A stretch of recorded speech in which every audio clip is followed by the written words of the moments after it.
சேலம் மாவட்டம் பெத்தநாயக்கன்பாளையத்தில் நடைபெறும் பிரச்சார கூட்டத்தில் சேலம் தொகுதி திமுக வேட்பாளர் டி எம் செல்வகணபதி, கள்ளக்குறிச்சி திமுக வேட்பாளர் மலையரசன் ஆகியோரை ஆதரித்து முதலமைச்சர் பேசி வருகிறார். நேரலையில் பார்க்கலாம். அதற்கு செல்வகணபதி அவர்களுக்கு உதயசூரியன் சின்னத்தில் பெருவாரியான வாக்குகளை நீங்கள் வழங்கி வெற்றி பெற வைப்பீர்களா? கொஞ்சம் சவுண்டா. அதேபோல் கள்ளக்குறிச்சி கழக வேட்பாளர் மலையரசன் கழகத்தோட அடிமட்ட தொண்டர்களில் ஒருவர், ஒன்றிய செயலாளரான இவர் தன்னுடைய சொந்த கிராமமான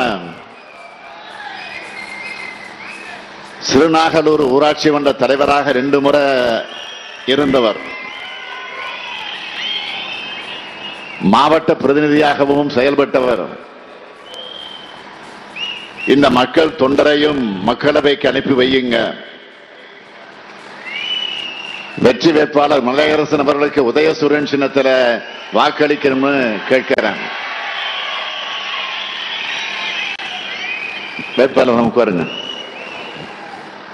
கிடைச்ச உங்களுடைய முகங்களை பார்க்கிறப்போ இவங்களோட மாபெரும் வெற்றி தான் என்னுடைய கண்ணுக்கு தெரியுது. அந்த நம்பிக்கை பிறக்க இன்னொரு முக்கிய காரணம், 3 ஆண்டுகளாக திராவிட முன்னேற்ற கழகம் ஆட்சி நடத்தி வருகின்ற நல்லாட்சி தமிழ்நாட்டில் நடக்கும் உண்மையான மக்களாட்சி. ஏன் உண்மையான மக்களாட்சின்னு சொல்றேன்னா, நம்ம திராவிட மாடல் அரசு தான் மக்களின் நலனுக்காக திட்டங்களை செயல்படுத்தி மற்ற மாநிலங்களுக்கு மட்டுமல்ல நாட்டுக்கே முன்னோடியாக திகழுது.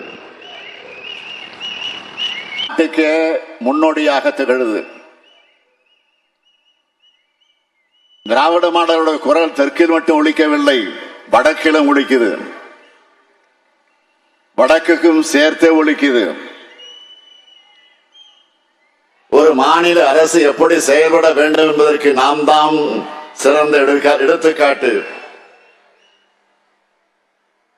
ஒரு ஒன்றிய அரசு எப்படி செயல்படக்கூடாது என்பதற்கு பாஜக அரசு தான் எடுத்துக்காட்டு. சில நாட்களுக்கு முன்னாடி இதே சேலத்துக்கு வந்த பிரதமர் மோடி தமிழ்நாட்டில் பாஜகவுக்கு கிடைக்கிற ஆதரவை பார்த்து திமுகவோட தூக்கம் தொலைஞ்சிருச்சுன்னு பேசிட்டு போனார். மோடி அவர்களே, மாண்புமிகு பிரதமர் மோடி அவர்களே, இந்தியாவினுடைய பிரதமர் மோடி அவர்களே, உண்மையிலேயே உங்களால தூக்கத்தை தொலைச்சவங்க யாரு தெரியுமா? 10 ஆண்டுகால பாஜக ஆட்சியில பெட்ரோல் டீசலுடைய உயர்த்தினீங்கள, அந்த சாமானிய மக்கள் தூக்கத்தை தொலைச்சிட்டாங்க. சிலிண்டர் விலைய உயர்த்தினீங்கள, தாய்மார்கள் ஏழைகள் தூக்கத்தை தொலைச்சிட்டாங்க. வேலையில்லா திண்டாட்டத்தால இளைஞர்கள் தூக்கத்தை தொலைச்சிட்டாங்க. ஜிஎஸ்டியான சிறு குறு நடுத்தர நிறுவனங்கள் நடத்துறவங்க தூக்கத்தை தொலைச்சிட்டாங்க. 3 வேளாண் சட்டங்களான உழவர்களை கொடுமைப்படுத்துறீங்களே, அவங்க தூக்கத்தை தொலைச்சிட்டாங்க. தொழிலாளர் விரோத சட்டங்களால் பாட்டாளி மக்கள் தூக்கத்தை தொலைச்சிட்டாங்க. குடியுரிமை திருத்த சட்டத்தால சிறுபான்மை மக்கள் தூக்கத்தை தொலைச்சிட்டாங்க. சமூக நீதிக்கு சமகுழி தோன்றதுனால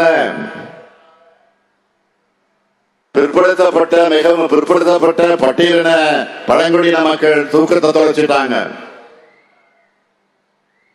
இப்படி 10 ஆண்டு கால பாஜக ஆட்சியில ஒட்டுமொத்த நாடு தூக்கத்தை தொலைச்சிட்டு நிம்மதி இல்லாம தவிக்குது. இப்படி நாட்டோட அமைதியையும் மக்களோட நிம்மதியும் கிடைத்த பாஜக ஆட்சியை நடத்துகிற பிரதமர் மோடி அவர்கள் இன்னைக்கு உச்ச நீதிமன்றத்தால் வெளிவந்துள்ள தேர்தல் பத்திர ஊழலால தூக்கத்தை தொலைச்சிருக்கார். அது மட்டுமல்ல, இன்னொரு முக்கிய காரணம் இருக்கு. அதுதான் பிரதமர் மோடிக்கு ஒன்றிய உளவுத்துறை கொடுத்திருக்கக்கூடிய ரிப்போர்ட் செய்தி வருது. அந்த செய்தி என்ன? தேர்தல் தேதி அறிவிப்பதற்கு முன் வரைக்கும் தென் மாநிலங்கள்ல பாஜக தான் வெற்றி பெற முடியாது, பாஜகவை வெற்றி பெற முடியாது என்பதான நிலைமையாக இருந்துச்சு. தேர்தல் பத்திர ஊழல் வெளிவந்ததற்கு பிறகு வட மாநிலங்களிலேயும் பாஜக வெற்றி பெறாது என்பதுதான் உண்மையான நிலையாக இருக்குன்னு உளவுத்துறை ரிப்போர்ட் கொடுத்திருக்கு. இதனாலேயும் பிரதமர் மோடி தூக்கத்தை தொலைச்சிட்டு பதட்டப்படுகிறார். பதட்டத்தில் என்னென்ன செய்கிறார் தெரியுமா? ஜார்க்கண்ட் மாநிலத்துடைய பழங்குடியின முதலமைச்சர் ஹேமந்த் சோரன் அவர்களையும் டெல்லி மாநில முதலமைச்சர் அரவிந்த் கெஜ்ரிவால் அவர்களையும் ஈடியை விட்டு அரெஸ்ட் பண்றார். கம்யூனிஸ்ட் கட்சிக்கும் காங்கிரஸ் கட்சிக்கும் வருமான வரித்துறையை ஏவி விட்டு நோட்டீஸ் விடுறார். எதிர்கட்சி எம்பிக்கள் எதிர்த்து பேசினா சிபிஐ ரெய்டு விடுறாரு. ஒரு சில பத்திரிகைகள் இதை பத்தி விமர்சிக்கிறாங்க. ஆனா எதுக்கும் அவரிடமிருந்து பதில் இல்லை. தேர்தல் நேரத்தில் பாஜகவுக்கு இப்படி கூட்டணி கட்சிகளை போல இடி, சிபிஐ, ஐடி ஆகியவற்றை பிரதமர் பயன்படுத்துகிறார் என்றால் உச்சக்கட்ட தோல்வி பயத்தில் இருக்கிறார் அர்த்தம். எப்படியாவது ஆட்சிக்கு வரணும் என்ற வெறியில பல தியாகிகளால் உருவான இந்திய ஜனநாயகத்தையே சீரழிச்சுக்கிட்டு இருக்காரு. இதனால ஒட்டுமொத்த இந்திய மக்களும் பாஜகவோட சர்வாதிகார போக்கு மேல கடும் கோபத்தில் இருக்காங்க. அதனாலதான் இந்த நாட்டோட நிதியமைச்சர் உட்பட முன்னணி பாஜகவிடம் தேர்தலில் போட்டியிடாம பின்வாங்குறாங்க. இந்த தமிழ்நாட்டில் அதை விட பரிதாபமாக இருக்கு பாஜக. ஒரு காமெடி வரும், ஞாபகம் இருக்க?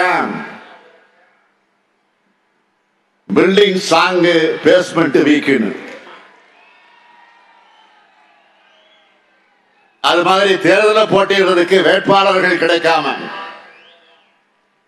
கவர்னர் சிட்டிங் எம்எல்ஏன்னு கூப்பிட்டு நிறுத்தி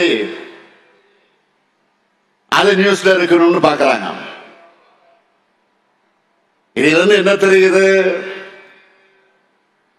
பாஜகவுக்கு இருக்கிற பயம் எல்லாம் நோட்டாவை விட கீழே போயிடாம டெபாசிட்டாவது வாங்கணும் என்ற முயற்சி தான் நல்லா தெரியுது. அதனாலதான் மோடி அவர்கள் இப்போ திடீர்னு எம்ஜிஆரையும் ஜெயலலிதாவையும் புகழ்ந்து பேசுகிறார். திடீர்னு அம்மையா ஜெயலலிதா மேல ஏன் மோடிக்கு பாசம் பொங்குகிறது? அம்மையா ஜெயலலிதா அவர்கள் உயிரோடு இருந்தப்போ அவரை பாராட்டியது உண்டா? இந்தியாவிலேயே அதிகமாக ஊழல் நடைபெறக்கூடிய ஆட்சி ஜெயலலிதா ஆட்சின்னு மோடி சொன்னது இப்போ ஞாபகம் இல்லையா? தமிழ்நாட்டில் உள்கட்டமைப்பு வசதி ஏற்படாததற்கு ஒரு பெண் தான் காரணம்னு அம்மையார் ஜெயலலிதாவை குறை சொன்னவர் தான் மோடி அவர்கள். தமிழ்நாட்டு மீனவர்கள் தாக்கப்படுவதற்கும் ஜெயலலிதாவும் சோனியாவும் தான் காரணம்னு குற்றம் சாட்டினவரும் மோடி தான். இதையெல்லாம் மோடி மறந்துட்டாரா? எதுக்கு இந்த நாடகம்? அடுத்து பெண் சக்தியை பற்றி சேலத்தில் பேசியிருந்தார். உண்மையிலே பாஜக ஆட்சியில பெண்களுடைய நிலைமை என்ன? பெண்கள் பாதுகாப்பை உறுதி செய்யறதுக்கான காங்கிரஸ் கொண்டு வந்த நிர்பயா நிதிய முறையா ஒதுக்காம அந்த நிதியை ஒதுக்காம விட்டது பாஜக ஆட்சி தான். பாஜக எம்பியால மல்யுத்த வீராங்கனைகள் பாலியல் துன்புறுத்தலுக்கு உள்ளானது, அவங்க போராடுனது எல்லாமே பாஜக ஆட்சியில தான். குஜராத்தில் பில்கிஸ் பானு வழக்கில் குற்றவாளிகள் விடுதலை செய்யப்பட்டது மோடி ஆட்சியில் தான். மணிப்பூர்ல பெண்கள் என்னென்ன குடவைகளுக்கு ஆளானாங்கன்னு நம்முடைய எம்பிக்கள் குழு போயிட்டு வந்து கதறினாங்களே. அந்த கொடுமைகள் எல்லாம் இரக்கமெல்லாம் வேடிக்கை பார்த்தது மோடி ஆட்சி தான். ஜம்மு காஷ்மீர்ல 8 வயசு குழந்தைய பாலியல் கொடுமைக்கு உள்ளாக்கின குற்றவாளிக்கு ஆதரவா 2 பாஜக அமைச்சர்கள் ஊர்வலம் போனாங்கள. உத்தரப்பிரதேசத்தில் வேலை கேட்டு போன இளம்பெண்ண பாஜக எம்எல்ஏ குல்தீப் சிங்கும் அவரோட சகோதரரும் நண்பர்களும் சேர்ந்து கூட்டு பாலியல் வல்லுறவு செஞ்சாங்கள. அது மட்டுமா, அந்த பெண்ணோட தந்தைய அநியாயமா சிறையில வச்சு கொன்னாங்கள. பாலியல் வல்லுறவுக்கு உள்ளான ஒரு பொண்ண நீதிமன்றத்திற்கு போற வழியிலேயே உயிரோடு கொளுத்துறாங்கள. அதுவும் பாஜக ஆட்சியில தான். இந்த செய்திகளுக்கெல்லாம் பிரதமர்கிட்ட இருந்து பதில் வந்திருக்கா? வருத்தப்படுறேன்னு ஒரு பெயர்களுக்காவது சொல்லியிருக்காங்களா? இந்த லட்சணத்துல பெண் சக்தின்னு பேசுறதுக்கு உங்களுக்கும் பாஜக ஆட்சிக்கு என்ன தகுதி இருக்கு? என்ன அருகதை இருக்கு? அது மட்டுமல்ல, தமிழ்நாட்டை புண்ணிய பூமியா மாத்தோம்னு பேசியிருக்கார். 10 ஆண்டு காலம் ஆட்சியில் இருந்தீங்க. தமிழ்நாடு வெள்ளத்தால பாதிக்கப்பட்டப்போ இந்த புண்ணிய பூமிக்கு ஏன் வரல?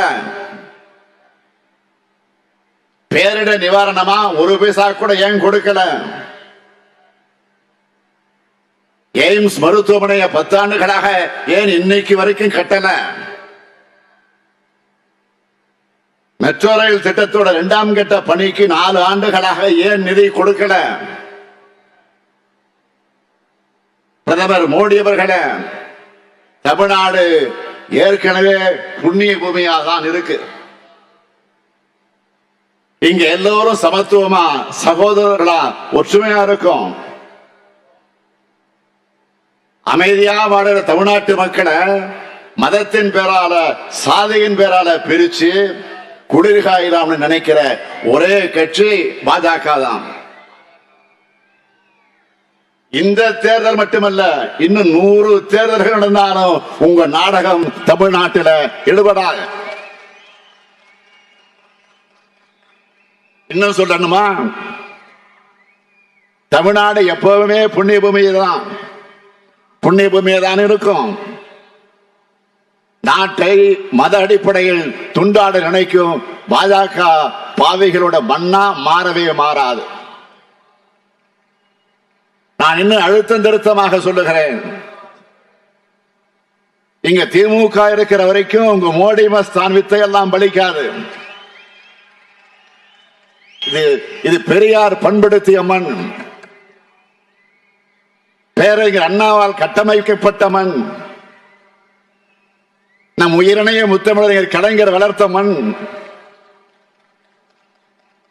இது போன்ற எண்ணற்ற பெருந்தலைவர்களுடைய உழைப்பு ஒருபோதும் வீணாகாது. பாஜக எனும் மதவெறி கூட்டத்தோட இப்ப சேர்ந்திருக்கிறது யாரு? நான் பெரிதும் மதிக்கிறேன், சமூக நிலை பேசுகிறேன் ஐயா டாக்டர் ராமதாஸ் அவர்கள் சேர்ந்திருக்கிறார். ஏன் சேர்ந்தார், எதுக்காக சேர்ந்தார்னு உங்களுக்கு தெரியும். தெரியுமா? அவங்க கட்சிக்காரர்களுக்கு நல்லா தெரியும். சாதிவாரி கணக்கெடுப்பு நடத்தணும்னு கோரிக்கை வச்ச ஐயா ராமதாஸ் அவர்கள் அந்த கணக்கெடுப்பே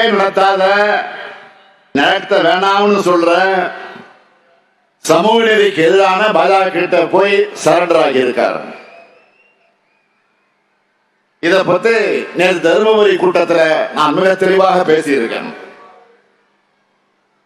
அதுக்கு விளக்கம் கொடுக்கிறதா நினைச்சு ஐயா ராமதாஸ் இன்னைக்கு என்ன சொல்லியிருக்காரு, பாஜக கூட்டணியில பாமக வலிமையான கட்சியா இருக்கு, அதனால பாஜகவுக்கு அழுத்தம் தந்து சாதிவாரி கணக்கெடுப்பை நிறைவேற்றுவோம்னு சொல்றாரு. ஆனா பாமக கடந்த 3 தேர்தலா தேசிய ஜனநாயக கூட்டணியில் தான் இருக்கு. உழவர்களுக்கு எதிரான 3 வேளாண் சட்டங்களுக்கும் இலங்கை தமிழருக்கும் சிறுபான்மை மக்களுக்கும் எதிரான குடியுரிமை திருத்த சட்டத்தை ஆதரிச்சு வாக்களிச்சது பாமக. ஏன் சாதிவாரி கணப்புக்கு அழுத்தம் கொடுக்கல? அதனாலதான் இந்த சந்தர்ப்பவாத கூட்டணியை ஏத்துக்க முடியாம அவங்க கட்சிக்காரங்களே மனநொந்து அவமானத்தில் தலை குனிஞ்சு இருக்காங்க. இன்னைக்கு காலை நாளிதழில் மோடி பேசின செய்தி வந்திருக்கு. பிரதமர் மோடி அவர்கள் பேசிய பேச்சு இன்றைக்கு செய்தி வந்திருக்கு. தன்னுடைய தாய்மொழியா தமிழ் வாய்க்கலனாலும் வருத்தப்பட்டு பேசி இருக்கிறார். நேற்று மாலையில இத பேசுற அவரு நேற்று காலையில் என்ன பண்ணியிருக்காரு தெரியுமா? அகில இந்திய வானொலி தமிழ் பெயரை ஆகாசவாணி இந்தி பெயருக்கு மாற்றி ஆர்டர் போட்டிருக்கிறார். எங்கும் இந்தி எதிலும் இந்தின்னு இந்திய திணிக்கிறதுக்கான வேலைகளை பார்த்துட்டு மாலையில கண்ணீர் விழிக்கிறார்.